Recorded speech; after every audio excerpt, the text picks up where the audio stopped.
श्री कृष्ण ने दी गीता में यह 18 चेतावनी। एक, जवानी में जिसने ज्यादा पाप किए हैं उसे बुढ़ापे में नींद नहीं आती है, उसे पश्चाताप की अग्नि जलाती रहती है। 2, भगवान ने जिसे धन संपत्ति दी है उसे गाय रखकर सेवा जरूर करनी चाहिए, इससे भगवान प्रसन्न होते हैं और हमारे द्वारा जाने अनजाने में किए गए पाप कटते हैं।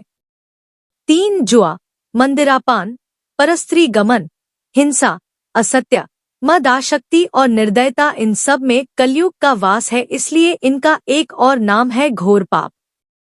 4, अधिकारी शिष्य यानी जो ज्ञान प्राप्त करने के लिए परिश्रम करते हैं उन्हें सद्गुरु अवश्य मिलता है।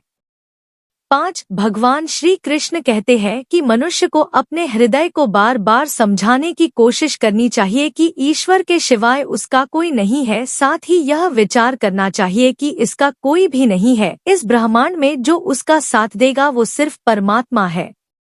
6, भोग में क्षणिक सुख प्राप्त होता है, साथ ही त्याग में स्थायी।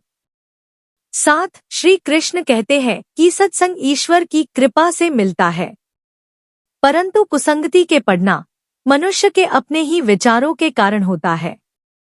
8, लोभ और मोह माया पाप के माता पिता कहे जाते हैं।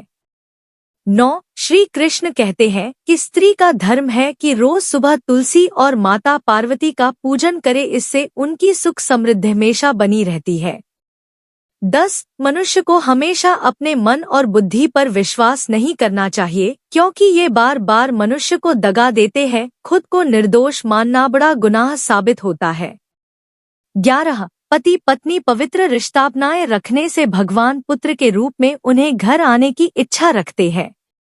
12, भगवान इन सभी कसौटियों पर जांच परख कर मनुष्य को अपनाते हैं, इसलिए मन में कभी भी गलत विचार नहीं रखने चाहिए, सबके साथ सदैव प्रेम भाव से रहना चाहिए। 13, सुख एवं दुख मनुष्य के भीतर ही निवास करते हैं, परंतु मनुष्य उसे घर में, स्त्री में, पुत्र में और संपत्ति में बाहरी सुख प्राप्ति के लिए ढूंढ रहा है।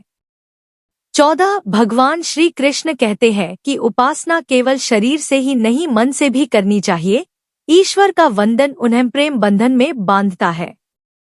15, मनुष्य की वासना ही उसके पुनर्जन्म का कारण होती है। 16, मनुष्य इंद्रियों के अधीन है, इसलिए उनके जीवन में विकार और परेशानियां आती है। 17, मनुष्य के अंदर धैर्य, सदाचार, स्नेह और सेवा जैसे गुण बिना सत्संग के नहीं आते हैं। 18, श्री कृष्ण कहते हैं कि जिस प्रकार शरीर के वस्त्र मैले होने पर उन्हें साफ करते हैं, उसी प्रकार मन के मैल को भी साफ करना चाहिए। दोस्तों, जीवन की सारी समस्याओं का हल हमारे धर्म ग्रंथों में ही है। अगर हम इन्हें पढ़ते हैं, समझते हैं, तो हमारे जीवन में आने वाली बड़ी से बड़ी समस्याओं को सामना किया जा सकता है। लेकिन आज की इस भाग दौड़ भरी जिंदगी में किसी को पढ़ने का समय नहीं होता, इसलिए हम आपके लिए धर्म ग्रंथ, वेद, पुराण, पौराणिक कथाएं और भगवान से जुड़ी सभी तरह की कथाएं हमारे इस चैनल पर लाने जा रहे हैं। दोस्तों, अगर ये वीडियो आपको अच्छी लगी हो तो वीडियो को लाइक करके चैनल को सब्सक्राइब कर लीजिए, जिससे हमारी सारी वीडियो आप तक पहुंच सके। धन्यवाद। हमारे वीडियो को देखने के लिए आपका धन्यवाद। और भी वीडियो के लिए लाइक करें और चैनल को सब्सक्राइब करें।